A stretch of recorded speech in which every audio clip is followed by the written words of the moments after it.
Bismillah ar-Rahman ar-Rahim, Your Excellencies, dear Joseph, dear Mark, thank you for convening Brussels IV.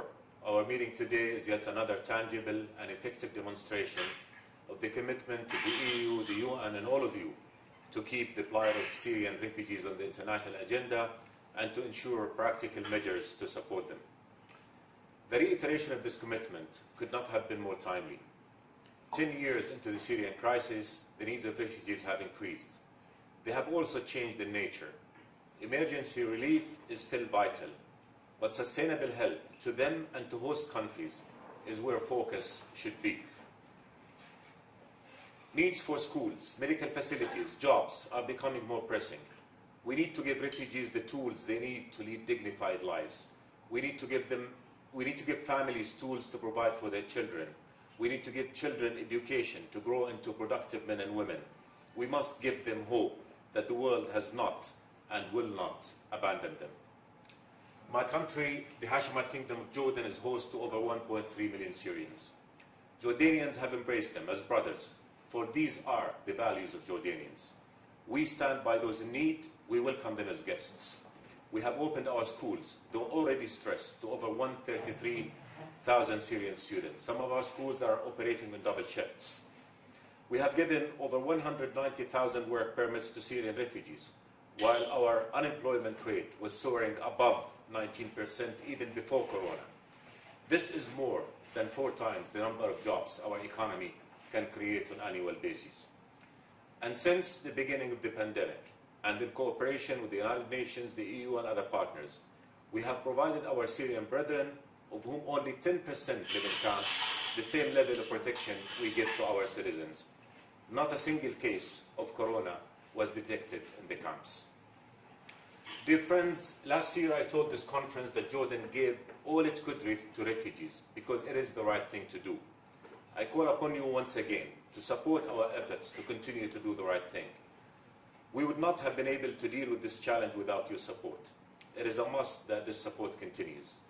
Only 41,000 refugees have come back to Syria since October 2018.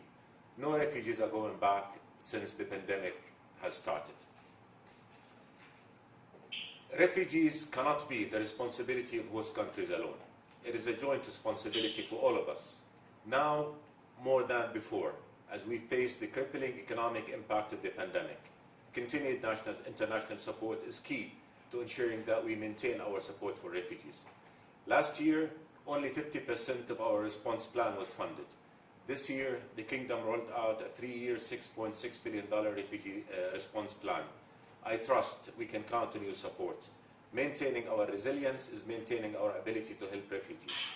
And my colleague, the Minister of Planning, will soon provide you with a detailed paper on this plan, and I do hope it will receive your due consideration. Helping refugees, my friend, is a necessary investment in our collective security.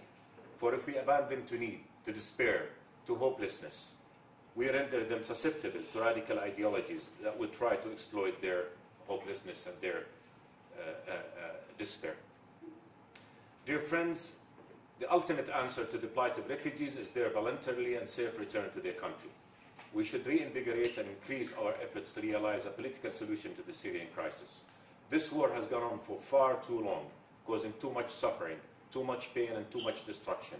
It has to stop through a political solution that Syrians accept, that preserves the unity and integrity of Syria, that restores to Syria its stability and security and its key role in the region, and that creates conditions conducive for the voluntary return of refugees. We have to remember the crisis is about people. We cannot continue to double down on policies that have not delivered the peace that we all seek. We have to make sure that Syrian people and Syria's security come first.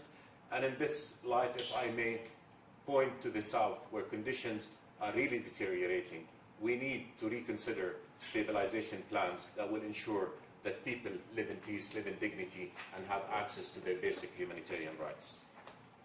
Syria must live in peace, and the great Syrian people have the right to enjoy normal and safe lives. The absurdity of the continuation of the crisis has been proven at a great cost to Syria, to its neighbors, and to the world at large. We must solve it, and allow me to recognize the efforts of my dear friend P. Garrison in this regard. Jordan will continue to work with you, friends and partners, for such a solution. And for as long as refugees have to stay in Jordan, we will afford them every care possible.